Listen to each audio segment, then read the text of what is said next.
தேவனுக்கு மிகவும் பிரியமானவர்களே, இந்த வசனத்தை பார்த்து கொண்டிருக்கிற உங்களுக்கு தான் தேவன் சொல்லுகிறார்.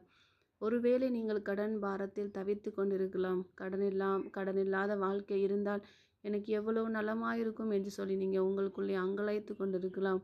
நீ அநேக மக்களுக்கு கடன் கொடுப்பாய், நீயோ கடன் வாங்காதிருப்பாய் என்று தேவன் இந்த நேரத்தில் உங்களுக்கு ஒரு வாக்கு கொடுக்கிறார். ஒருவேளை நீங்கள் கடன் பாரத்தில் மூழ்கி கொண்டு என்ன செய்வது என்று திகைத்து கொண்டு இருப்பீர்களாகில் இந்த வசனத்தை இன்று நீங்கள் பிடித்து கொள்ளுங்கள். இதை ஒவ்வொரு நாளும் உங்கள் தனிப்பட்ட ஜபத்தில் சொல்லி விசுவாசத்தோடு நீங்கள் ஜெபம் செய்யுங்கள். தேவன் கண்டிப்பாக உங்களுக்கு ஒரு பெரிய அற்புதத்தை செய்வார். நீங்கள் மற்றவர்களுக்காகவும் ஜெபம் செய்யும்படியாக தேவன் உங்களை அழைக்கிறார். அவர்களுடைய கடன் பாரத்துக்காகவும் நீங்கள் தேவ சமூகத்தில் ஜெபிக்கும்போது தேவன் உங்கள் கடன் பாரங்களை எல்லாம் முற்றிலும் நீக்கி போட ஒரு நல்ல ஒரு சர்வ வல்லமை உள்ள தேவன். இந்த வசனத்தை நீங்கள் விசுவாசித்து கொண்டு ஒவ்வொரு நாளும் உங்கள் ஜபத்தில் தேவனே எனக்கு உதவி செய்யும்